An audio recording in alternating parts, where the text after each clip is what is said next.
and the Christians say he was.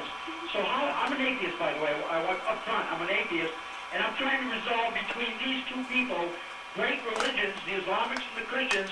One say Jesus was crucified, the Christians say he was. So the Islamic position is, not only wasn't he crucified, he did not rise from the dead 3 days later. And that sounds like such a dilemma to me. How does one resolve these two great religions having this major difference in their beliefs? The crucifixion and resurrection of Jesus was the cornerstone of Christian belief. Thank you. Yes, I suppose that you were in this room early this morning. We went through the crucifixion one room before. That will be the last question I will take, and we will close the room after this question is answered. I say that I will believe the later prophets more than the former, and usually the prophets come to purify the religions and bring a correction in what has been changed by man. As we were discussed before, the crucifixion of Christ is very controversial. There are many stories has been told and accepted. Some people even believe, say, there wasn't such a thing as Christ, because historically there is not such a figure ever been recorded, or some people say very few places is recorded, but it is not really that prominent.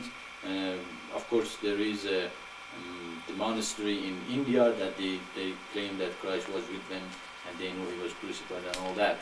Now, was he crucified? Again, the crucifixion seems to be accepted with everybody, that he really was put on the cross.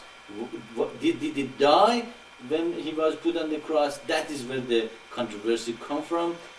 Some people believe he did not die, as the Quran says. It seemed to them it died. Also, resurrection. They don't believe Christ died. They say he did not die. And also, one of my brother today was telling us that some people believe Christ even was, he died in India, and you can find his grave there, and even Pope knows about that, but nobody else knows. See, there's a lot of way of explaining it and the controversy about it.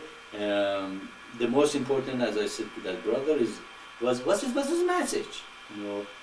That is important about the Christ and any prophets. We have to look at the message. If the message makes sense, if it is truth, and if the prophet has fulfilled the prophecy and what he says makes sense, then he's a prophet of God. Of course, you say you're an atheist, you don't believe in God, which is okay. I myself was in your shoes in the beginning, because I don't think you don't believe really in God. You don't believe in the religions that presented God to you. I recommend you read our teaching, and you see God said he will do things, and he did it. And if he did it, in your logical atheist mind should accept that if somebody says they do something and they therefore exist, then I recommend you see how God said he does this thing and he did it, and I hope you eventually realize, yeah, God exists, and you will not be atheist anymore. Our teaching is very logical. I appreciate all your questions, and I will be here again next week.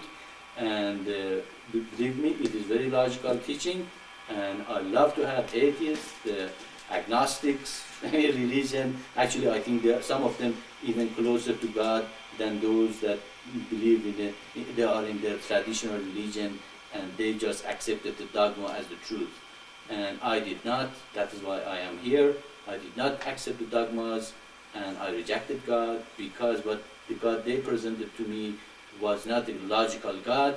Therefore, if you are logical, if you are called for this mission, if you in your spirit want to know the truth, you are always welcome here. I appreciate your candid and very nice discussion we had together. I hope many people like you come to our room all the time, and we will have good discussion. Even if you don't believe me, at least I try. Salam everyone. See you next week.